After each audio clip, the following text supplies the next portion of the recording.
Shalom Bapak Ibu sekalian, apa kabar Anda hari ini? Kita mengucap syukur kepada Tuhan yang sudah memimpin hidup kita sampai pada hari ini. Tidak terasa saudara-saudara kita sudah melewati 6 bulan pertama dari tahun 2023. Waktu berlalu begitu cepat sekali, kita sudah masuki minggu yang pertama dari bulan Juli. Bagaimana kehidupan kita sampai hari ini?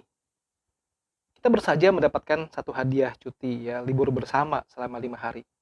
Apakah menjadi satu waktu-waktu yang menyenangkan buat kita atau malah biasa saja? Bagaimana liburan Anda? Bersama dengan waktu itu juga anak-anak saat ini sedang mengalami masa libur sekolah. Ya, atau anak-anak yang kuliah sedang mengalami masa libur semesteran, libur-libur semester. Bisa 2-3 minggu, bahkan bisa sebulan lebih. Menikmatikah waktu itu? Sudah di media sosial kita bisa melihat banyak orang-orang sudah mulai posting pergi-pergi berlibur ya, ke dalam negeri, ke luar negeri. Mereka kulineran, kemudian rekreasi ke tempat-tempat wisata, melihat gunung, pantai, dan sebagainya. Enjoy-kah kita? How's your holiday?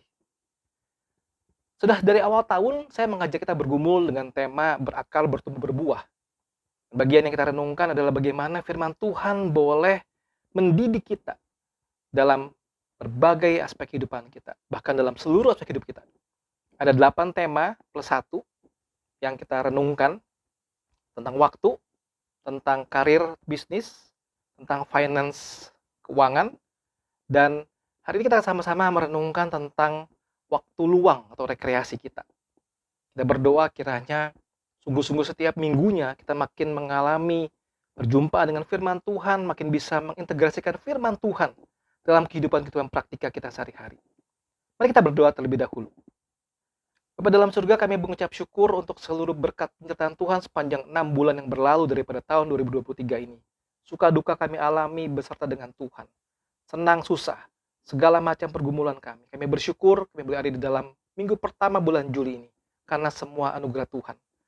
Ya Tuhan, berkatilah waktu untuk ke depan ini ya Tuhan. Kami tidak tahu apa yang akan terjadi. Mohon anugerah Tuhan. Terlebih sebentar kami akan merenungkan firman Tuhan. Berbicaralah kepada setiap kami. Dalam nama Tuhan Yesus Kristus kami bersyukur, kami berdoa. Amin. Saudara, kemarin kita lihat beberapa bagian firman Tuhan yang saya ambil dari kitab Pengkhotbah. Pertama kita lihat dari Pengkhotbah 3 ayat yang pertama. Saya bacakan. Untuk segala sesuatu ada masanya. Untuk apapun di bawah langit ada waktunya.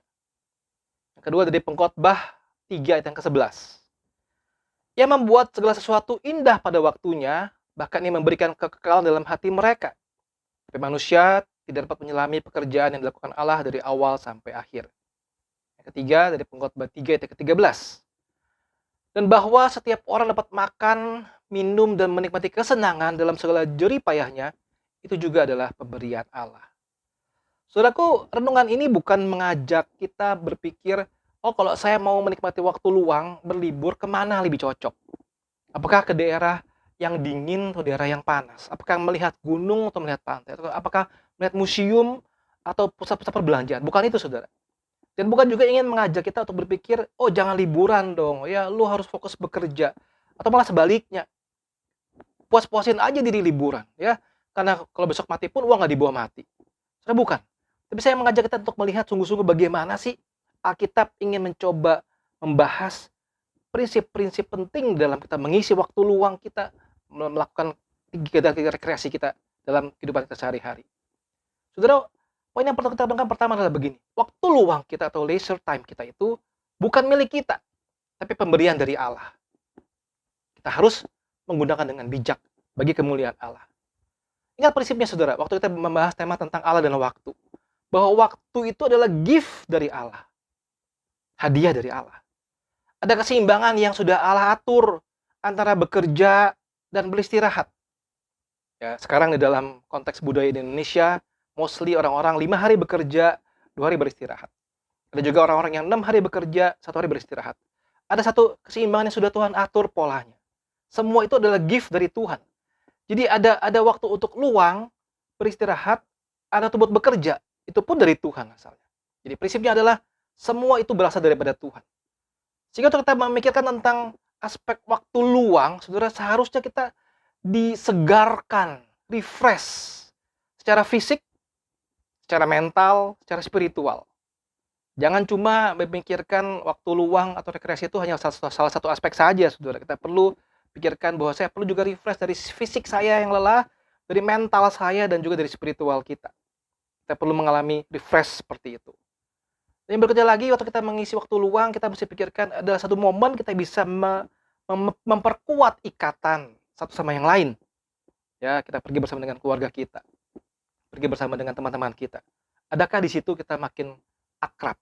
Ya, ada satu keintiman di antara yang berangkat, gitu ya.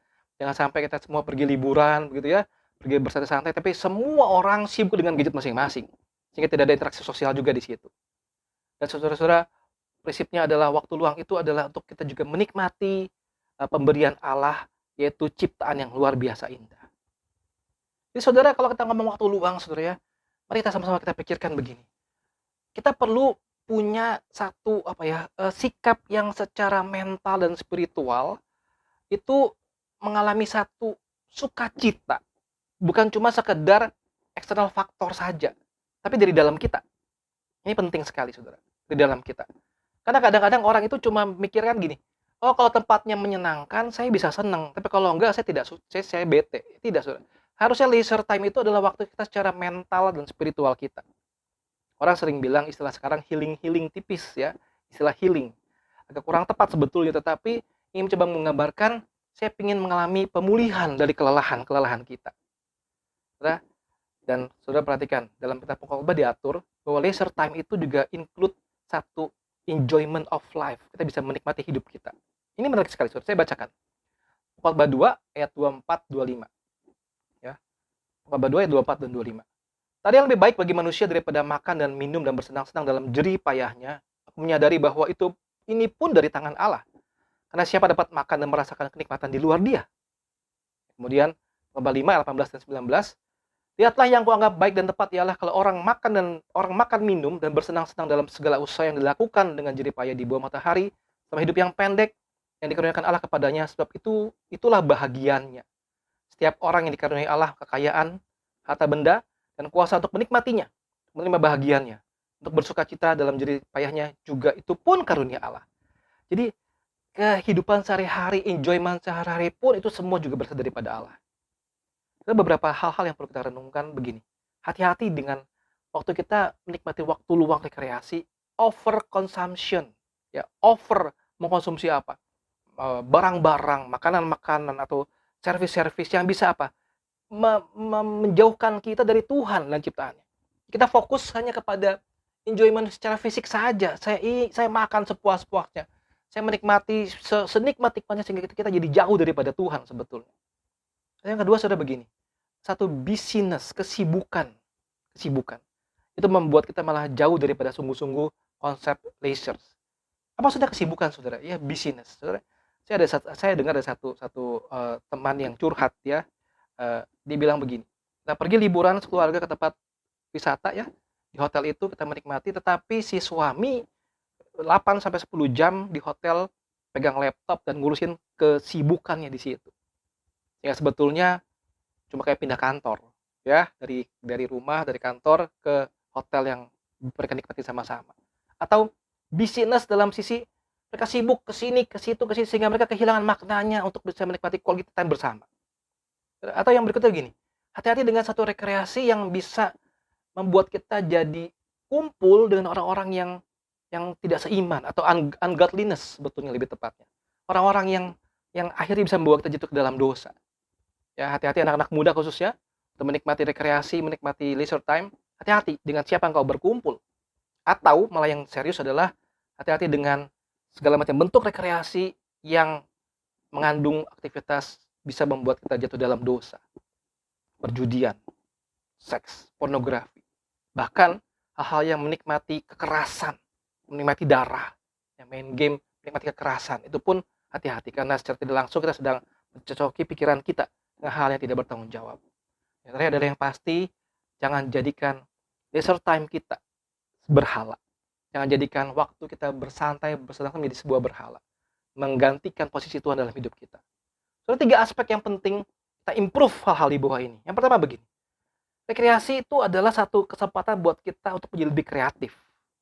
Harusnya waktu kita mengalami masa-masa senang, tenang ya, kita bisa menjadi lebih kreatif di dalam berpikir, di dalam bertindak dan sebagainya. Kemudian kreasi menjadi satu tempat kita bisa pause and enjoy. Kita berhenti sesaat dan menikmati the beauty of His creation, keindahan ciptaan Tuhan. Menikmati indahnya langit yang biru, gunung, pantai, dan sebagainya. Momen dimana kita bisa stop dan berkata, how great thou art. Saudara, itu poin penting buat kita menikmati itu. Dan yang terakhir adalah, saudara, kita bisa pakai momen itu untuk bisa merefleksikan diri dan reaffirm prioritas hidup kita. Dan tadi saya sudah katakan bahwa bukan cuma soal fisik tetapi soal mental. Kita bisa stop sebentar dari kesibukan kita bisa menata ulang prioritas hidup kita. Dalam masa-masa luang itulah, masa-masa kita menikmati itu bersama dengan keluarga maupun sendiri atau bersama dengan teman-teman yang lain. Saudara, sebagai penutup, saudara, bagaimana kita sebetulnya sebagai orang Kristen melihat bagaimana Alkitab mengatur itu semua? Yang pasti yang pertama, saudara, leisure, waktu luang, recreation and hobby itu bukan dosa. Bukan dosa, pasti bukan dosa ya. Jangan takut, lakukan saja. Tetapi ingat tadi rambu-rambunya. Ya. Yang kedua, semua itu adalah satu pemberian dari Tuhan. Pemberian dari Tuhan. Kau bisa menikmatinya, pemberian dari Tuhan. Ingat tadinya, seminggu lalu saya sudah bahas tentang bagaimana merencanakan keuangan. Kalau kau sudah bisa mengatur semuanya, punya pos-pos tertentu untuk bisa menikmatinya, nikmati saja. Itu gift from God. Ya, jangan sampai nanti kita sudah tua ya, ada gambar-gambar di media sosial orang-orang yang sudah kursi roda semua antri untuk naik pesawat ya. Teksnya bilang jangan sampai sudah tua baru mau liburan gitu ya. Dinikmati saja saudara, itu gift from God. Saudara, yang terakhir adalah waktu-waktu itu adalah waktu-waktu yang juga should be done for God's glory. Kita mesti lakukan itu untuk kemuliaan nama Tuhan. Saudara, bisakah kita menikmati itu semua dan pada akhirnya Tuhan dimuliakan lewat apa yang kita lakukan? Selamat menikmati liburan, selamat menikmati waktu bersama-sama dengan suami, istri, anak-anak, saudara-saudara, teman-teman, dan selamat menikmati ciptaan Tuhan dan menggunakan waktu yang ada dengan bijaksana.